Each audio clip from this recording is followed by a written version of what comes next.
Silakan duduk Bapak dan Ibu semua. Shalom.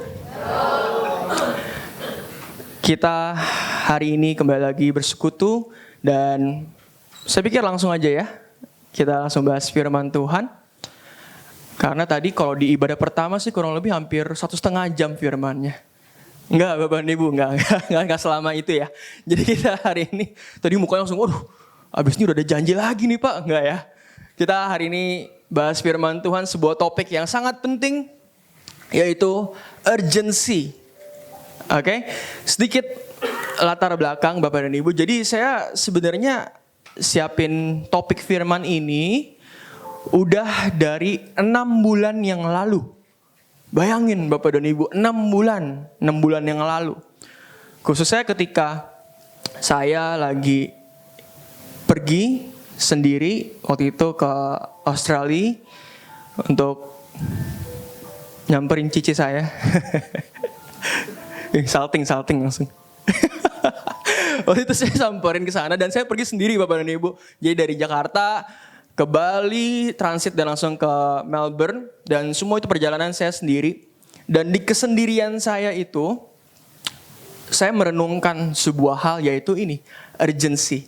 Dan nanti kita akan pelajari ya satu persatu kenapa baru hari ini saya bawain bagi Bapak dan Ibu semua. Padahal udah 6 bulan yang lalu. Nah, saya akan ceritakan beberapa hal yang terjadi dalam kehidupan saya yang membuat saya jadi ngebagiin firman Tuhan pada hari ini. 6 bulan setelah saya dapetin topiknya. Cukup lama sebenarnya, 6 bulan bukan waktu yang sebentar ya. Tetapi buat saya, Bapak dan Ibu semua, ketika menyampaikan firman Tuhan, ketika berkhotbah, dipercayakan melalui kesempatan yang ada dari Bapak Gembala dan gereja, buat saya, Bapak dan Ibu, bagian terbaik ketika berkhotbah bukan saat menyampaikannya, tapi buat saya adalah yang terbaik adalah ketika saya menyiapkannya. Kenapa seperti itu? Karena ketika mempersiapkan firman Tuhan, Tuhan izinkan banyak hal terjadi dalam kehidupan saya. Hal-hal yang bisa saya bagikan, hal-hal yang terjadi sehingga apa yang saya siapkan menjadi benar-benar relevan gitu loh untuk saya pribadi. Termasuk ketika mempersiapkan firman ini 6 bulan yang lalu, saya merasakan begitu banyak kebaikan Tuhan. Dan saya baru paham, kenapa gak dari 6 bulan yang lalu langsung bawain ya. Ternyata memang Tuhan mau saya mengalami beberapa hal sehingga firman ini semakin utuh, semakin komplit untuk kita sama-sama menerimanya pada siang hari ini. Siap belajar firman Tuhan? Matius 6 ayat 33, sebuah ayat yang terkenal. Tetapi carilah dahulu kerajaan Allah dan kebenarannya, maka semuanya itu akan ditambahkan kepadamu. Bapak dan Ibu semua, hari ini kita akan belajar. Tadi kan topiknya urgency. Ini mungkin bukan sebuah kata yang sering kita gunakan sehari-hari. Ya, kalau kita sehari-hari ngomongnya urgency, ini boleh dari mana nih? Nah, Bapak dan Ibu, sebenarnya urgency itu ada kata-kata Indonesia, ada bahasa Indonesianya, yaitu urgensi. Oke? Nah, urgensi ini artinya suatu hal yang diutamakan atau suatu hal yang dipentingkan. Jadi dalam segala kehidupan kita, kan kita pasti banyak ya hal-hal yang penting, hal-hal yang kita utamakan dalam setiap kehidupan kita. Dan semuanya masing-masing mungkin punya kepentingan yang berbeda-beda. Mungkin punya hal yang diutamakannya itu berbeda-beda. Betul? Nah, supaya lebih jelas apa sih sebenarnya urgensi ini, saya berikan beberapa contoh kecil ya Bapak dan Ibu semua. Yang pertama, ini apa nih Bapak dan Ibu, ada tulisannya tuh, valet service ya. Di sini siapa yang langganan valet, ada? Oh enggak, mahal. Siapa tuh? Oh ini. Bener, setuju saya. Kalau tadi kalau misalnya ada, saya mau hormat nih. Wih, sultan. Nah Bapak dan Ibu, valet ini kan kita enak ya. Kalau nyampe di mall misalnya, kita nyampe, keluar mobil, dibukain ya kan. Kasih kunci mobil, parkirin. Kita tinggal terima jadi, langsung jalan-jalan. Wih. Berasa kekayaan kita berasa naik 200% lah kayak gitu ya. Tapi tadi kan di sini kemarin nggak ada yang valet kayaknya ini ya. Nah, Bapak dan Ibu, tapi bukan kita bahas valet di sini, enggak, kita nggak mau bahas valet. Maksud saya di sini gini.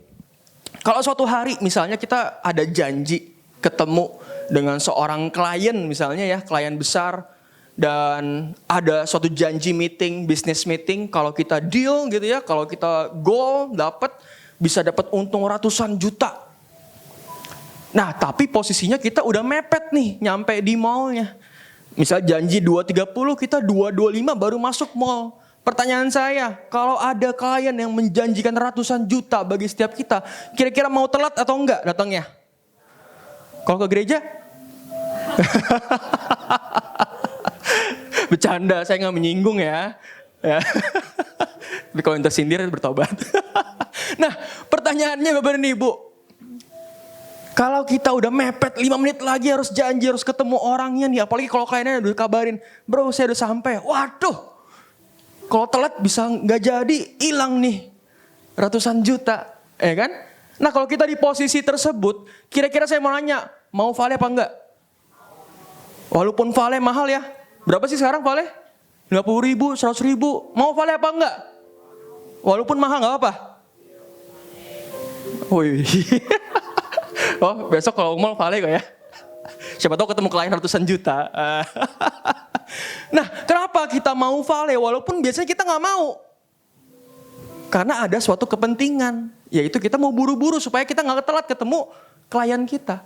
Berarti ada urgensinya, ada yang kita utamakan, ada yang kita pentingkan, yaitu supaya dealnya jadi, dapat kita untung walaupun harus keluar ratusan ribu untuk vale yang biasanya kita nggak mau. Tapi karena ada janji, kita buru-buru, kita jadi mau. Karena ada yang kita pentingkan, yaitu pertemuan meeting tersebut. Betul apa betul? Contoh kedua. Nah ini stand minuman nih. Biasanya kan kita kalau ada nonton konser, di sini siapa yang nonton konser? Pernah? Ada. Yang lain ke gereja semua dah setiap hari ya. Kalau kita nonton konser, Bapak dan Ibu, kita kan masuk ke konser gak boleh bawa botol minum, bener gak? Ya kan, gak boleh bawa botol minum. Artinya kalau kita mau minum harus beli di dalam acaranya tersebut. Bener gak? Nah kalau nyanyi-nyanyi kira-kira aus gak? Aus kan? Tadi nyanyi-nyanyi lagu semua aus gak? Nah minum dulu silakan. Bapak dan Ibu semua. Begitupun kalau kita ikut konser, apalagi wah lagunya yang kita suka banget nih, lagu band-band yang kita suka nih ya. Kalau kita nyanyi lama-lama aus. Masalahnya air yang dijual di acara konser harganya lebih mahal apa lebih murah? Lebih mahal. Biasa air kita beli di warung berapa sih? 3.000 ya kan? Kalau beli di konser berapa? Bisa 30.000. Di sini gak ada yang jawab, gak ada yang pernah ke konser, ke gereja semua, gereja air gratis tuh. Ya kan ke gereja aja Bapak dan Ibu. Kalau di konser air bisa 30.000, bisa 40.000. Harganya bisa lebih mahal berapa kali lipat, bener gak? Tapi kalau kita aus, kita udah aus banget nih habis nyanyi-nyanyi, habis seru-seruan. Beli gak air? Walaupun harganya mahal, beli gak? Kenapa? Karena haus. Karena ada urgensinya, urgensi kita aus. Kita mau utamain dahaga kita nih, leher kita nih. Padahal kalau hari biasa mau gak beli air 30.000? Enggak lah, kalau ke restoran pasti nanya, Mbak, es teh refill gak Mbak? Siapa yang sini begitu? Ngaku aja. Mbak, kalau es teh refill nggak? Kalau nggak refill harga 19.000. Kalau beli leciti 25.000, mending beli leciti. Siapa yang kayak gitu? Saya juga gitu soalnya.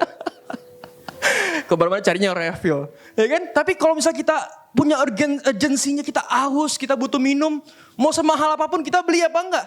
Beli, karena penting untuk minum saat itu, betul? Terus juga contoh lain. Misalnya kita di bandara. Nah ini jadi latar belakang kenapa saya bawa urgensi ini. Ketika saya ada di bandara, saya ngelihat. Saya lagi duduk sendiri, kan saya pergi sendiri ya. Saya duduk, dengerin lagu. Waktu itu sambil ada bawa buku juga, baca. Sambil duduk saya lihat ada berbagai macam orang. Ada yang di bandara lari-lari. Sambil buru-buru, cepet.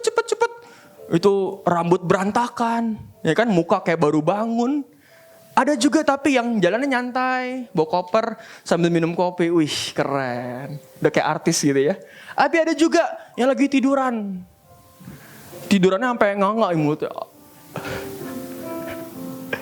Di situ saya belajar Bapak dan Ibu.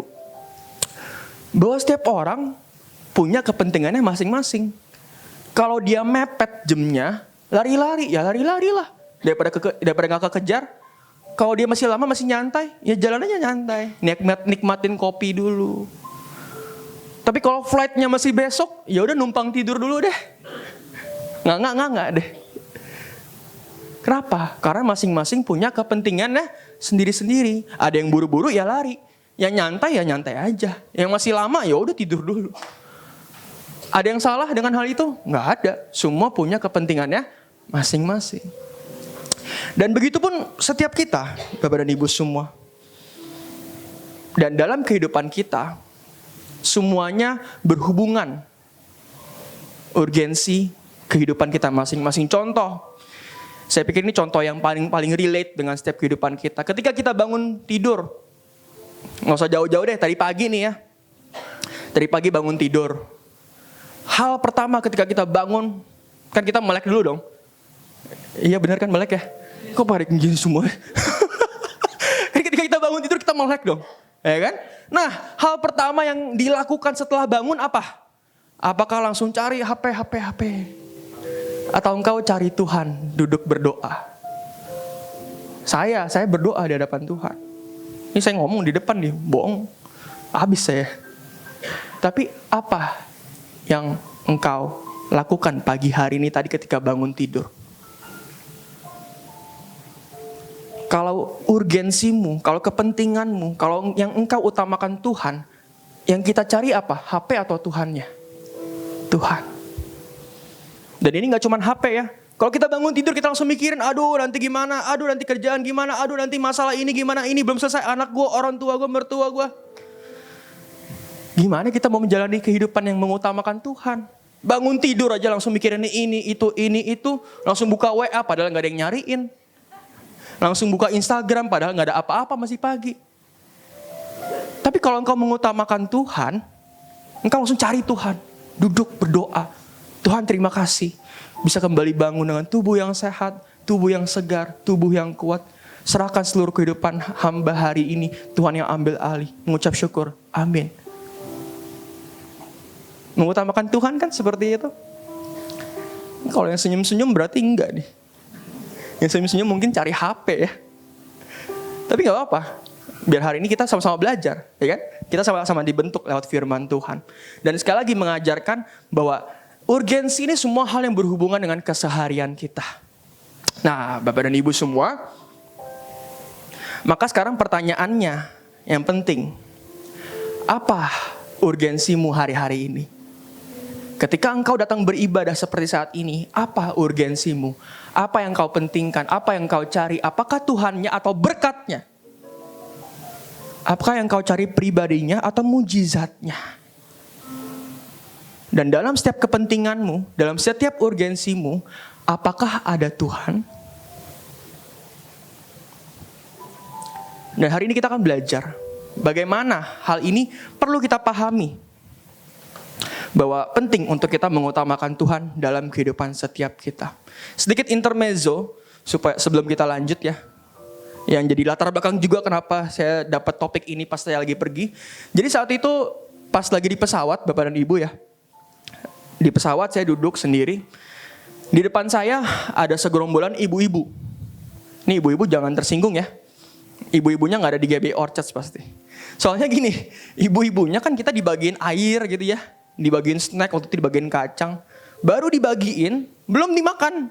Udah minta lagi, Kak, saya minta lagi dong air sama kacangnya. Wah, saya di belakang lihat kan. Walaupun saya sambil baca buku, tapi sambil lihat-lihat juga nih. Kan biasa netizen Indonesia. Ya nggak, kalau nggak ngomongin orang kayaknya nggak enak gitu ya. Coba Bapak dan Ibu, kalau di posisi saya nih, lihat di depan kita segerombolan ibu-ibu yang kalau ngomong berisik gitu ya. Sekali lagi, bukan ibu-ibu di GBI Orchards. Nggak ada aminnya berarti.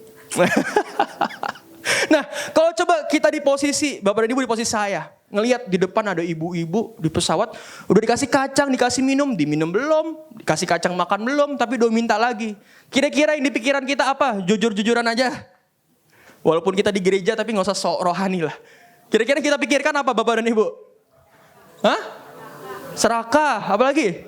Rakusnya rakus gitu. Apalagi Bapak dan Ibu? Lapar ya. Kok saya mikir, aji mumpung ya. Tapi ketika saya dapetin topik ini urgency, saya mikir, mungkin emang ini orang punya sesuatu yang mengharuskan dia minum air lebih banyak. Mungkin dia perlu snack kacang tersebut supaya misalnya dia takut naik pesawat, fokusnya jadi berubah dengan makan snack kacang tersebut. Kan bisa kita distract pikiran kita dengan suatu hal yang lain. Kenapa? Karena setiap orang punya kepentingannya masing-masing. Jadi boleh apa enggak bilangin orang rakus? Karena setiap orang punya kepentingannya masing-masing. Maka urgensi itu adalah hal yang penting bagi setiap kita. Dan hari ini kita akan belajar dari dua tokoh yang menggambarkan bagaimana mereka benar-benar mengutamakan Bapa, mengutamakan Allah, yaitu dua tokoh tersebut adalah Daud dan Tuhan Yesus. Yang pertama ya, Daud ketika menjadi gembala, Daud tetap menjalani tanggung jawabnya yang tanda kutip kecil. Kan kita pernah baca, kita pernah bahas juga firman Tuhan bagaimana Daud diremehkan. Bapaknya sendiri remehin dia, kakak-kakaknya remehin dia, rajanya pun remehin dia. Menggambarkan bagaimana mereka menganggap bahwa tanggung jawab Daud sebagai gembala atas kambing domba itu adalah tanggung jawab yang kecil. Tetapi walaupun kecil, Daud tetap menjalaninya. Dan Daud tetap memuji, Daud tetap menyembah dan membangun hubungan pribadi dengan Allah. Dengan mazmurnya, dengan nyanyiannya, dengan kecapinya, dia tetap fokus memuji, menyembah dan membangun hubungan pribadi dengan Allah. Mazmur 23, kita tahu ya, Tuhan adalah gembalaku, takkan kekurangan aku.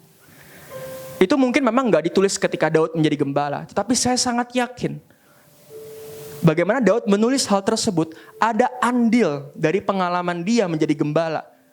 Karena dia tahu ketika dia menjadi gembala, dia membaringkan dombanya di tanah yang di rumput yang hijau. Begitupun juga Allah sebagai gembalanya. Allah begitu menyertai dia. Sama seperti dia menjadi gembala menyertai domba kambingnya.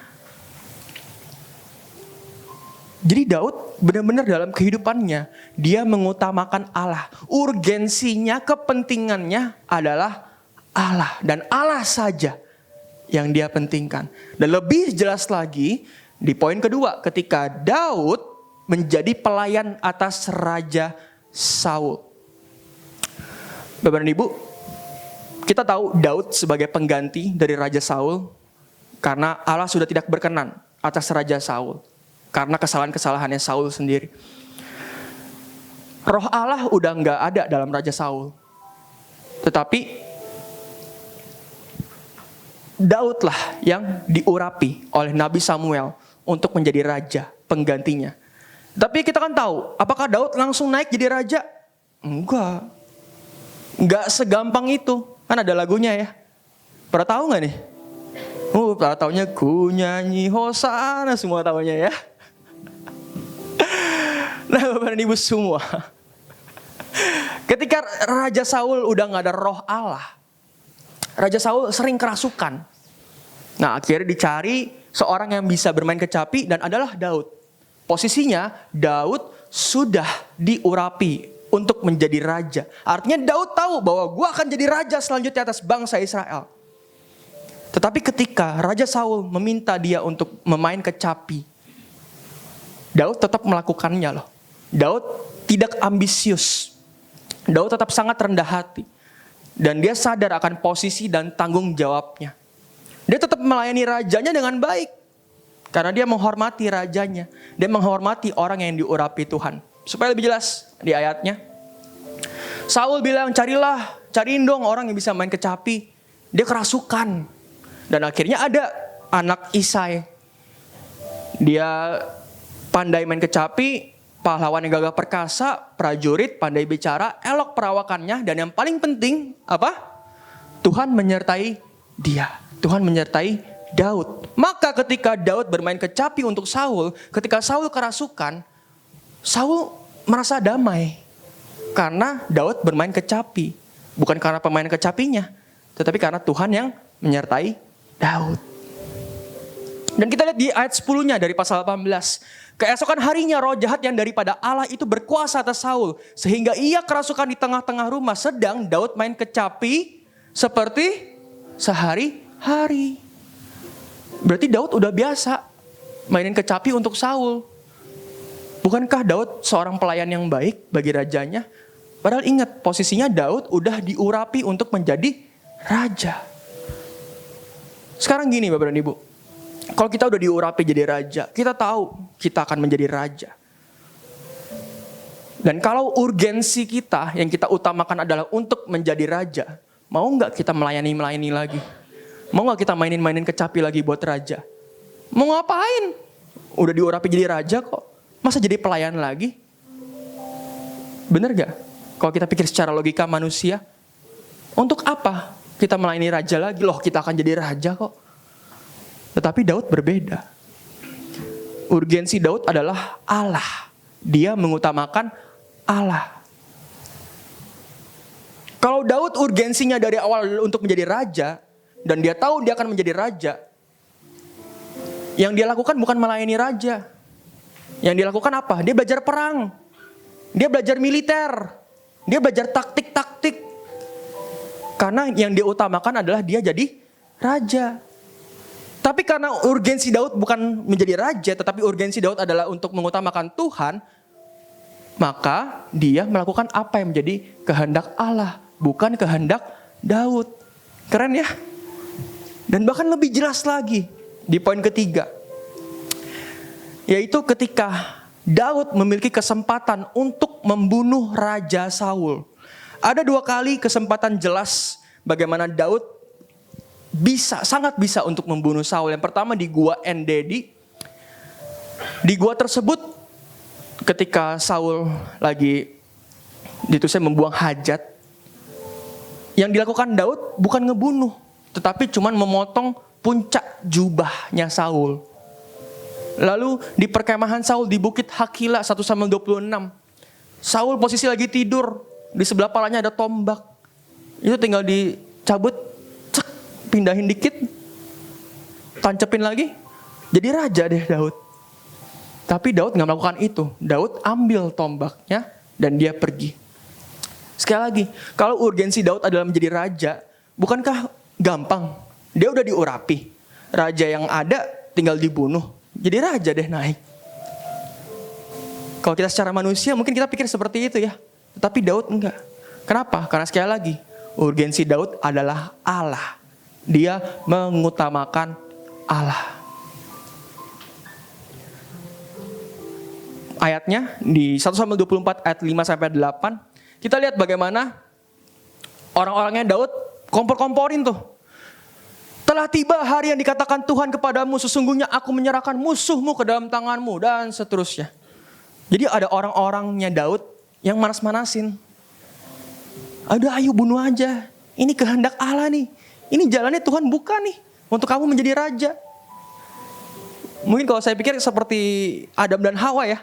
Kan Hawa digoda oleh ular. Habis itu Adam makan gara-gara Hawa. Nah karena Hawa jatuh, akhirnya salah-salahan tuh. Hawa salahin ular, Adam salahin Hawa, saling salah-salahan. Karena masuk ke dalam godaan. Tetapi di sini Daud berbeda. Walaupun orang-orangnya bilang, ini kehendak Allah nih. Ini Allah udah buka jalan nih buat lu. Ayo cepetan. Langsung jadi raja loh. Tetapi Daud bilang apa?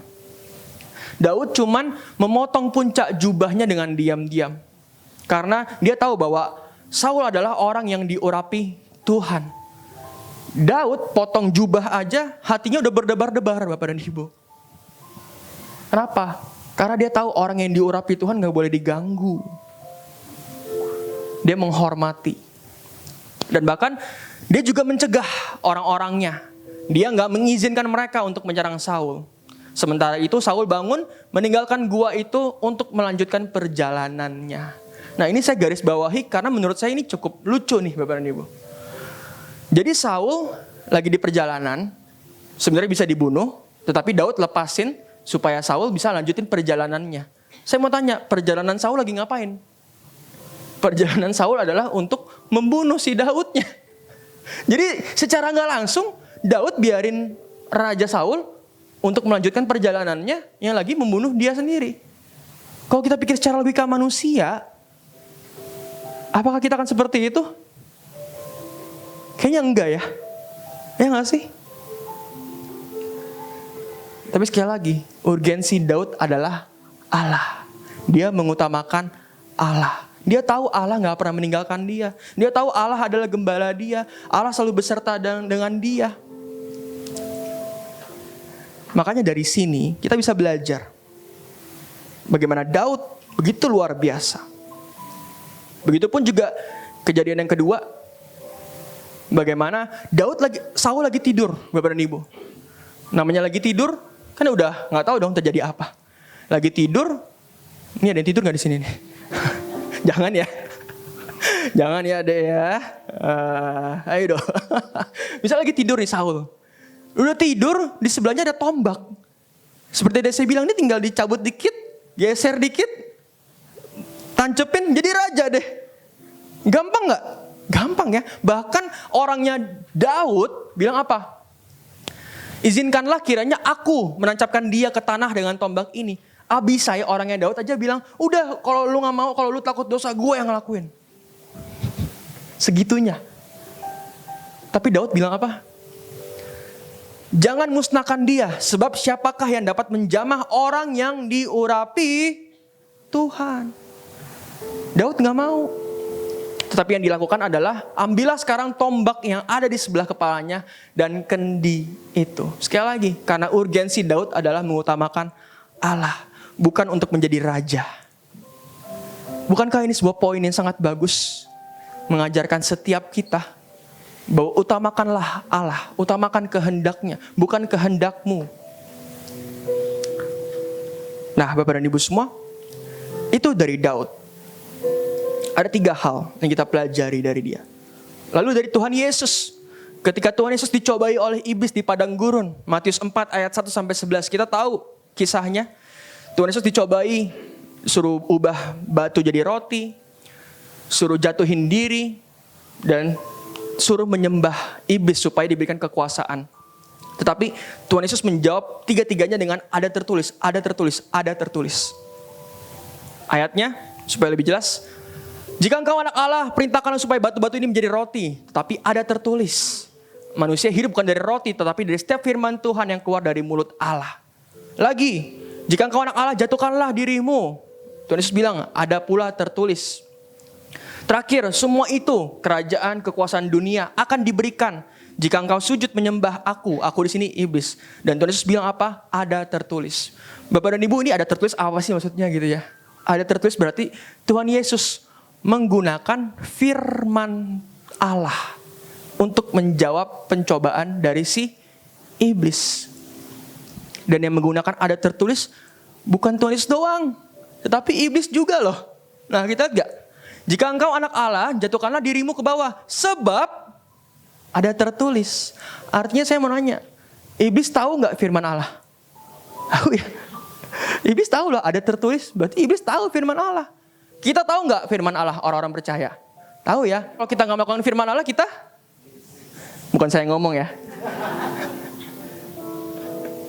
Nah, Bapak dan Ibu semua, kita lihat bagaimana Tuhan Yesus dicobai dalam hal kebutuhan jasmani. Batu menjadi roti.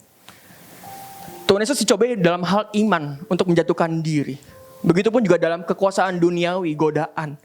Yaitu menggambarkan kerajaan dunia. Saya mau tanya Bapak dan Ibu semua. Sebenarnya Tuhan Yesus bisa gak sih ubah batu jadi roti? Bisa lah. Iblis jadi batu jadi roti bisa juga. Mau iblis jadi kodok juga bisa. Tapi Tuhan Yesus enggak. Dia gak mau menuruti apa kehendak iblis. Karena dia mengutamakan kehendak Bapa. Dia juga gak membutuhkan hal-hal jasmani. Begitupun juga dalam hal iman. Tuhan Yesus gak membutuhkan validasi dari iblis untuk membuktikan bahwa dia adalah anak Allah. Bisa apa enggak sebenarnya kalau Tuhan jatuhin diri terus ada malaikat? Bisa. Belum jatuhin diri aja udah ada malaikat. Bisa enggak seperti itu? Bisa. Tapi Tuhan Yesus nggak mau. Karena dia nggak mau mengikuti kehendak iblis, tapi kehendak Bapa di surga. Tuhan Yesus juga nggak membutuhkan kekuasaan duniawi. Dia raja segala raja kok. Dan yang paling penting, Tuhan menjawab ini dengan sepenuh hikmat dari firman Allah. Dan juga mengajarkan bahwa Tuhan Yesus tahu urgensinya di dunia ini adalah untuk menjadi juru selamat bagi dunia. Dia menjalankan kehendak Bapa, bukan kehendaknya sendiri. Dan dia selalu mengutamakan Bapa di surga. Ini mengajarkan sangat dalam setiap kita. Bahwa Tuhan Yesus pun juga punya urgensinya. Yaitu untuk mengorbankan dirinya. Untuk menyelamatkan setiap kita menjadi anak-anak Allah. Orang-orang yang menjalani kehidupan kekal bersama dengan Tuhan. Karena dia mengasihi saya, dia mengasihi kita semua. Beri tepuk tangan dong buat Tuhan kita yang luar biasa. Nah, Bapak dan Ibu semua, izinkan saya bersaksi mengenai kehidupan pribadi saya. Ini bukan saya bagus-bagusin, tapi semakin saya rasakan semakin kesini, bagaimana Tuhan sangat mengasihi kehidupan saya. Urgensi saya, kan dari tadi kita bahas urgensi nih ya. Urgensi saya saat ini adalah mengutamakan Tuhan. Urgensi saya adalah saat ini untuk menjadi alatnya Tuhan yang berguna. Untuk menjadi hambanya yang bisa memuliakan Tuhan. Itu urgensi saya, itu kepentingan saya saat ini. Urgensi saya ketika saat ini saya berada nih lagi bawain firman Tuhan, di sini kepentingan saya bukan untuk supaya Bapak dan Ibu ngerasa, wih bagus ya firmannya, dipuji-puji. Bukan untuk jadi hamba Tuhan yang besar, nggak ada yang besar hamba Tuhan. Kepentingan saya bukan seperti itu, Bapak dan Ibu semua. Karena kalau kepentingan saya seperti itu, saya nggak mengutamakan firman Allah. Saya ngomongin aja berkat, kesembuhan, semua senang pasti. Tapi itu bukan kepentingan saya. Kepentingan saya, urgensi saya juga bukan untuk jadi pengusaha yang sukses. Jadi orang yang kaya raya, pembisnis. Bukan berarti itu salah ya, Bapak dan Ibu ya. Semua orang punya panggilannya masing-masing ya. Kalau urgensi saya seperti itu, ngapain saya di sini? Ngapain saya setiap hari capek-capek urusin anak-anak muda youth yang banyak yang labil. Banyak yang masih suka galau-galau. Ngapain saya capek-capek setiap malam ikut Bible reading di Zoom. Kalau urgensi saya bukan untuk mengutamakan Tuhan. Ini maksudnya bukan saya bersungut-sungut ya Bapak dan Ibu ya. Tapi saya ingin menyampaikan bagaimana kebaikan Tuhan. Sehingga saya tahu bahwa urgensi saya adalah untuk menjadi alat Tuhan yang berguna. Bapak dan Ibu semua, 2 minggu yang lalu saya diizinkan Tuhan mengalami sakit dan dirawat bersama dengan papi di rumah sakit. Itu seumur hidup. Ya saya hidup belum lama sih. Tapi seumur hidup. Nih jangan tersinggung nih yang udah senior-senior ya. Tapi seumur hidup saya gak pernah merasakan sakit yang sedemikian sakit seperti saya 2 minggu yang lalu. Itu tiba-tiba Bapak dan Ibu semua. Saya malam-malam mau tidur, tiba-tiba kok napas sakit gitu ya. Sakit. Padahal kalau Bapak dan Ibu tahu, saya kan kalau ngomong cepet gitu ya. Jadi setiap satu napas tuh ngomong banyak. Artinya saya kebiasaan ngomong tarik napas panjang, terus ngomong gitu ya. Itu kebiasaan saya. Dan sakitnya saya, mau tarik napas aja sakit gitu loh. Di sini sakitnya. Jadi tarik napas, aduh sakit. Tarik napas, aduh sakit. Akhirnya ke IGD, dari IGD rumah sakit ini pindah lagi dirawat. Dan seumur hidup saya gak pernah dirawat. Baru kemarin itu saya dirawat. Dan di sana dirawat selama 2 malam. Makanya saya gak bisa ikut Bible reading waktu itu. Saya cuma bisa join, cuma bisa perhatian aja, denger. Dan hari ketiga kita dibolehin pulang. Tapi saya pulang dalam kondisi saya belum sembuh. Saya sampai tanya ke dokternya, dok, ini saya masih sakit dok, ini udah boleh pulang? Saya nggak dikasih tindakan apa-apa. Masih sakit nih dok, gimana saya tarik napas masih sakit? Saya mikirin, aduh bulan ini ada pelayanan, nanti ada WL, ini, itu. Gimana dok? Dokternya bilang, ya saya juga gak tahu. Enggak, bercanda ya. Dokter cuma bilang, enggak, emang butuh waktu. Kamu pulang, istirahat 1 minggu di rumah, nanti kamu akan sembuh. Ya udah, saya pulang. Akhirnya itu hari Rabu, saya ingat. Rabu pulang, dan malamnya tetap ada Bible reading seperti biasa ya. Saya udah, itu masih sakit banget tuh. Tidur cuma bisa lurus Bapak dan Ibu. Belok kiri dikit, sakit. Ke kanan, sakit. Padahal saya kalau tidur gerak-gerak tuh semua. Sengsara banget, sakit banget.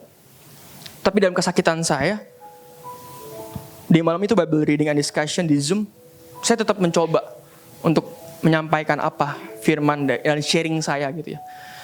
Itu saya coba tuh dengan penuh kesakitan. Jadi kalau misalnya ada yang ikut dan ada yang ingat, itu saya ngomong dikit, sakit. Ngomong dikit, sakit. Ngomong dikit, sakit. Tarik napas dikit, sakit. Dan itu benar-benar susah ngomong gitu ya. Apalagi dengan kebiasaan saya tadi kan tarik napas panjang, ngomong blablabla. Dan saya cuma bisa berserah sama Tuhan. Dan berjalan waktu sampai sekarang, puji Tuhan saya udah sembuh.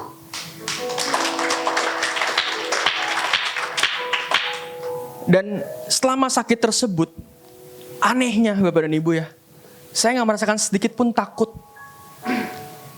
Untuk orang yang gak pernah dirawat, boro-boro diinfus, disuntik aja jarang gitu ya. Mungkin bisa takut, mungkin bisa gelisah, mungkin pikirannya kemana-mana.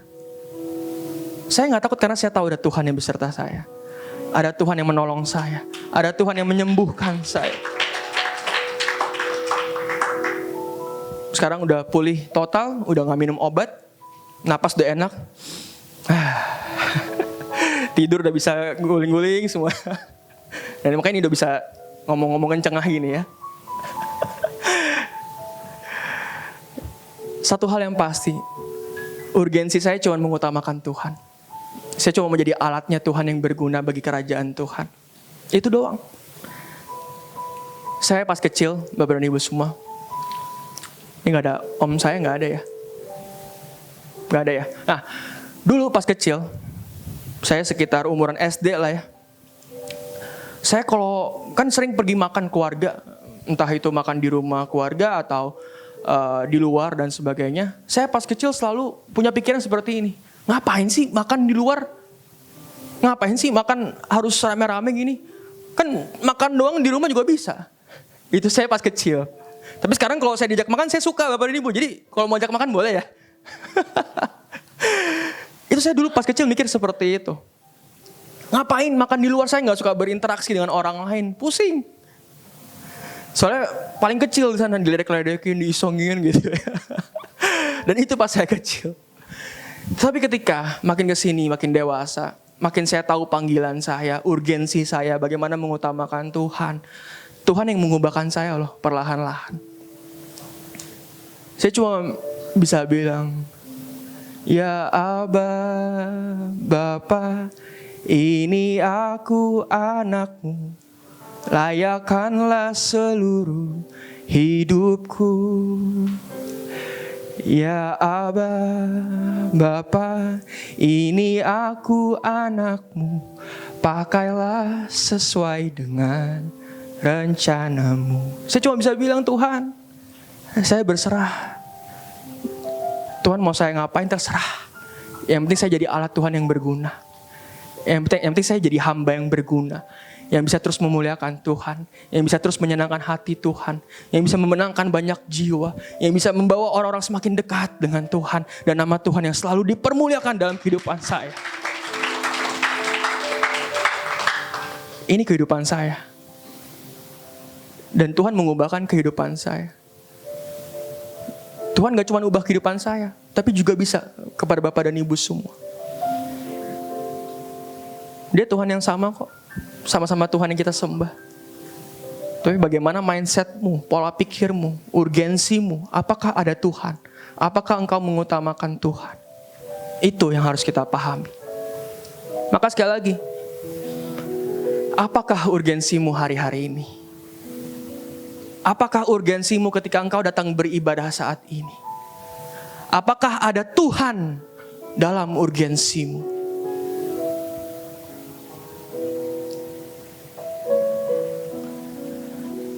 Bible reading kemarin udah 1 tahun kita jalani, Bapak dan Ibu semua. Berarti secara tidak langsung udah setahun juga kita sampein ajakin Bapak dan Ibu, masih ada yang gak ikut ya. Gak menyinggung, gak menyinggung, menyindir aja, menyindir. Saya ngelakuin ini semua karena saya tahu urgensi saya adalah untuk mengutamakan Tuhan. Kalau bukan mengutamakan Tuhan, ngapain capek-capek setiap hari ikut Zoom? Ngapain capek-capek setiap malam saya ngomong kayak ngomong sendiri? Karena kita kan gak nyalin kamera ya, kita gak tahu siapa yang dengar. Ada yang mungkin lagi sambil nyuci piring. Ya semoga sih enggak ya. Tapi kalau urgensi saya bukan Tuhan, ngapain saya capek-capek? Ngapain saya capek-capek melakukan pemuritan? Ngapain saya capek-capek membantu orang-orang untuk semakin dekat dengan Tuhan? Tetapi saya melakukan itu semua karena urgensi saya mengutamakan Tuhan, mau menjadi alatnya yang berguna, mau menjadi hambanya yang bisa membantu banyak orang semakin dekat dengan Dia, mau membawa kemuliaan bagi nama Tuhan, dan Tuhan saja yang dimuliakan. Yuk, sama-sama kita semakin bertumbuh dalam Tuhan. Makanya itu, ini perlu benar-benar kita pahami. Dan supaya lebih jelas, kita masuk.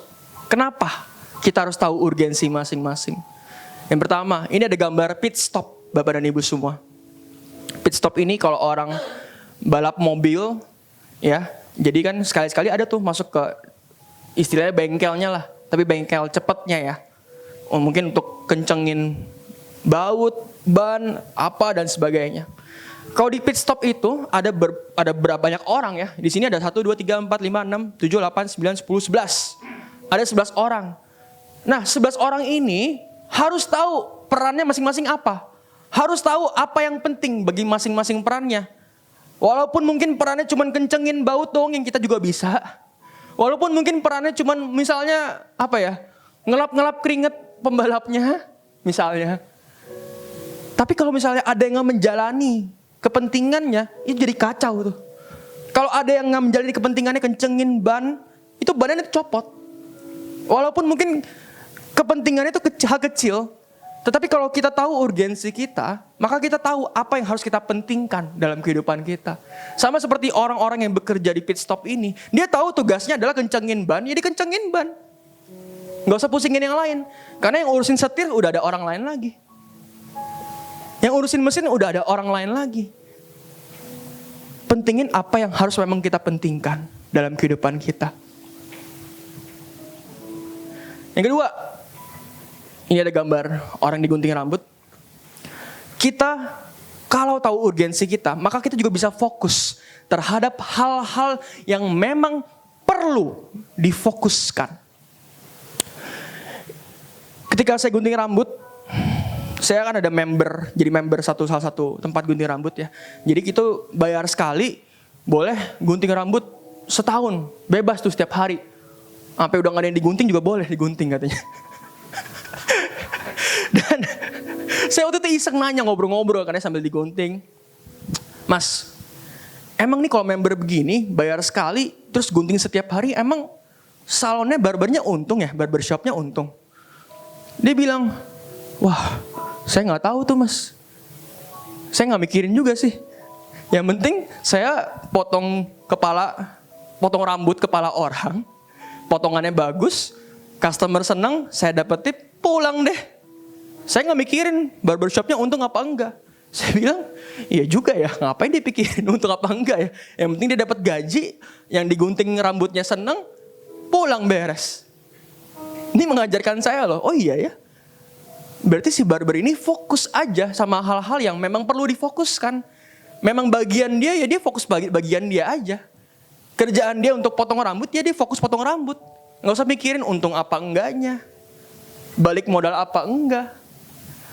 Karena dia tahu urgensinya adalah untuk potong rambut yang bagus, bukan untuk mendapatkan untung.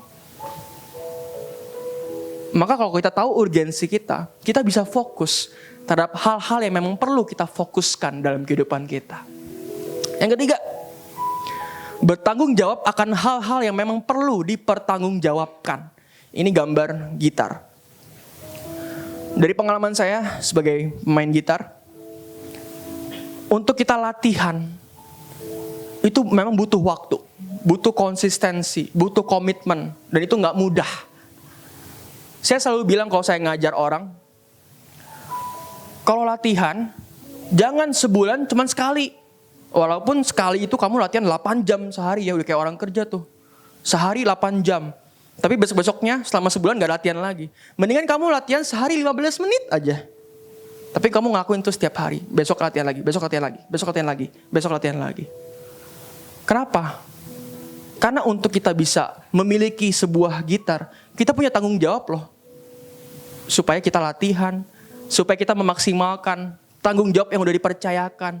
Apalagi kalau gitarnya dibeliin orang tua, ya kan? Orang tua mau kita belajar, kita harus tanggung jawab kita belajar. Dan ini gak cuma gitar, Bapak dan Ibu semua. Apapun yang terjadi dalam kehidupan kita harus tanggung jawab terhadap hal-hal yang memang perlu dipertanggungjawabkan. Kalau Tuhan mempercayakan engkau anak, engkau bertanggung jawab loh atas anak-anakmu. Kalau Tuhan mempercayakan engkau sebuah usaha, bisnis, engkau bertanggung jawab loh atas usahamu. Kalau Tuhan mempercayakan engkau bekerja di sebuah perusahaan, engkau bertanggung jawab atas segala pekerjaanmu. Maka kalau kita tahu urgensi kita tahu untuk bertanggung jawab akan hal-hal yang memang perlu dipertanggungjawabkan, termasuk iman kita. Kalau kita bisa jadi orang percaya hari ini, kita harus bertanggung jawab atas iman percaya kita kepada Tuhan. Makanya harus selalu melakukan firman Tuhan setiap hari. Hari demi hari semakin dekat, semakin intim dengan Tuhan, semakin berkenan di hadapan Tuhan, semakin melakukan kehendak Tuhan dalam kehidupan kita. Makanya yang paling penting ini intinya. Jadikan Tuhan Yesus sebagai urgensimu. Utamakan Tuhan dalam kehidupanmu. Selalu pentingkan Dia dalam kehidupan setiap kita. Let go and let God. Serahkan hidupmu dan biarkan Tuhan yang bekerja atas kehidupanmu. Biarkan Tuhan ambil alih, biarkan Tuhan pimpin kehidupanmu. Let go and let God. Karena ketika kita angkat tangan, Tuhan turun tangan bagi setiap kita. Let Jesus be the center of your life. Jadikan Tuhan sebagai pusat hidupmu. Dalam engkau menjadi ibu rumah tangga, jadikan Tuhan sebagai pusat. Dalam engkau bekerja, berbisnis, jadikan Tuhan sebagai pusat. Dalam engkau sekolah, kuliah, jadikan Tuhan Yesus sebagai pusat kehidupanmu. Maka apapun yang engkau lakukan, itu pasti berkenan dan harus berkenan di hadapan Allah. Karena Tuhan adalah pusat bagi setiap kehidupan kita. Let Jesus shape your heart. Biarkan Tuhan membentuk hatimu. Agar semakin hari engkau semakin berkenan di hadapan Allah. Semakin hari engkau semakin kudus di hadapan Allah. Ini perlu kita pahami. Utamakan Tuhan dalam kehidupanmu. Jadikan Tuhan sebagai urgensimu. Closing statement penutup saya pada hari ini. It's okay to do the least for God if we put Him in our last. But we have to do the best for God if we put Him in our first. Gak apa-apa kita biasa-biasa aja buat Tuhan. Gak apa-apa kita gak sungguh-sungguh buat Tuhan. Kalau kita menempatkannya yang terakhir dalam kehidupan kita. Tapi kalau engkau bilang engkau mengutamakan Tuhan, kalau engkau bilang engkau mementingkan Tuhan, kalau engkau bilang engkau mengasihi Tuhan, kita harus sungguh-sungguh di dalam Tuhan. Kita harus lakukan yang terbaik buat Tuhan. Kalau engkau mengutamakan Tuhan. Dalam segala aspek kehidupan kita. Ada sebuah kesaksian. Ini sebagai penutup ya Bapak dan Ibu semua. Ketika kemarin doa pengerja, ada seorang pengerja yang menyaksikan kebaikan Tuhan dalam kehidupannya. Dia seorang orang tua. Anaknya ada 2. Yang satu dari SD mau ke SMP, yang satu dari SMP mau ke SMA. Mau pindah ke sekolah yang baru. Ketika mau pindah sekolah yang baru, berarti butuh pendaftaran kasih ijazah yang lama. Sekolah yang kelulusan ya, benar ya? Nah, tetapi uangnya udah nggak cukup. Karena untuk ambil ijazah perlu bayar tunggakan sekian juta. Gak bisa kita ambil ijazahnya dulu terus baru bayar nanti, gak bisa. Apalagi katanya sekolah ini tuh benar-benar strict banget gitu loh. Ada deadline-nya, setiap tanggal berapa udah harus bayar. Pernah satu kali telat bayar, gak boleh ikut ujian anaknya. Wah. Dan untuk ambil ijazah ini perlu bayar sekian juta. Bayarnya juga pakai virtual account. Jadi virtual account kan angka unik ya, masing-masing punya sendiri gitu, bukan rekening yang sama. Coba bisa berdoa, sekolah baru udah minta nih, mana ijazahnya yang lama, mana ijazah kelulusannya, udah minta. Coba bisa berdoa, coba bisa berserah sama Tuhan, gak ada uang, gak bisa bayar, ada tunggakan sekian juta. Akhirnya karena udah didesak sama sekolah baru, memberanikan diri untuk telepon datang ke sekolah yang lama. Ketika diminta tanya tagihan dan sebagainya, tata usahanya lihat, Pak ini tagihannya udah gak ada Pak, udah 0. Wah bingung itu pengerja gereja kita. Loh kok bisa, kemarin masih ada tagihan sekian juta. Apalagi pakai virtual account, yang tahu kan cuma orang tersebut gitu ya, gak ada orang lain yang tahu virtual account. Kan bukan nomor rekening yang bisa ditransfer siapapun. Ketika akhirnya gak percaya pun di print out beneran 0 tagihannya. Pengerjanya bingung, tagihannya jadi 0. Tata usahanya juga bingung. Kenapa bingung? Pak kok udah lama ijazahnya gak diambil sih Pak? Tunggakannya udah gak ada, kok ijazahnya gak diambil-ambil sih? Ini ijazah tinggal sisa punya anak bapak doang loh, yang lain udah pada ambil. Saya pas denger, merinding banget. Dan ini sangat pas. We have to do the best for God if we put Him in our first. Karena saya sangat kenal pengerja ini. Dia sangat luar biasa. Dia sangat sungguh-sungguh dalam melayani Tuhan. Dan saya tahu Tuhan juga mengasihi dia dan keluarganya. Bahkan saya sampai bilang ke rekan yang lain, gak usah heran lah. Kan kita tahu bagaimana dia mengutamakan Tuhan. Tuhan juga pasti mengutamakan dia. Ini hal yang supranatural, Bapak dan Ibu semua. Hal yang gak bisa kita pikir dengan pikiran manusia. Gimana caranya virtual account sekian juta tiba-tiba jadi 0. Tiba-tiba ijazahnya udah beres, semua lancar. Gimana caranya? Tapi ketika engkau menjadikan Tuhan sebagai urgensimu. Ketika engkau angkat tangan, Tuhan turun tangan membantu setiap kita. Tuhan mengutamakan setiap kita. Tuhan mengasihi setiap kita. Saya undang well singer pemain musik ke depan. Sebagai personal reflection, refleksi pribadi. Ini 3 pertanyaan yang sama. Apakah urgensimu hari-hari ini? Apakah urgensimu ketika datang untuk beribadah? Apakah ada Tuhan dalam urgensimu? Tetapi yang terakhir saya tambahkan. Apakah engkau sudah sungguh-sungguh mengutamakannya? Atau hanya mengutamakan apa yang akan ditambahkannya kepadamu? Matius 6 ayat 33, tetapi carilah dahulu kerajaan Allah dan kebenarannya, maka semuanya itu akan ditambahkan kepadamu. Nah hari ini urgensimu pribadinya atau yang ditambahkannya nih? Tuhannya atau berkatnya nih? Pribadinya atau mujizatnya, kesembuhannya, berkatnya buatmu? Personal reflection. Refleksi pribadi kita. Renungkan. Tanya sama diri sendiri. Udah belum mengutamakan Tuhan? Udah belum mementingkan Tuhan dalam hidupmu? Atau selama ini cuma fokus sama berkatnya? Atau selama ini cuma fokus sama kebaikan, mujizat, kesembuhannya? Atau selama ini hanya fokus sama kebutuhan kesehari-hari, kita gak ingat lagi Tuhan, kita gak lagi mengutamakan Tuhan? Kalaupun sampai hari ini engkau seperti itu, it's okay. Tapi yuk sama-sama kita kembali kepada Tuhan. Lewat firman Tuhan yang disampaikan, kita disadarkan untuk kita penting mengutamakan Tuhan, dan hanya Tuhanlah satu-satunya yang kita utamakan dalam kehidupan kita. Ketika kita mengutamakan Tuhan, ketika kita mengasihi Tuhan dengan sepenuh segenap hati kita, maka Tuhan juga yang akan selalu mengasihi setiap kita. Pertolongannya gak akan pernah terlambat bagi kehidupan setiap kita. Sama seperti kesaksian saya, kesaksian pengerja tadi. Ketika kita angkat tangan sama Tuhan, Tuhan yang turun tangan menolong setiap kita. Biarlah firman Tuhan hari ini jadi teguran yang baru, jadi peringatan yang baru bagi setiap kita, jadi rema yang baru, yang berakar, bertumbuh, dan berbuah dalam setiap kehidupan kita. Tuhan Yesus memberkati. Mari kita bangkit berdiri.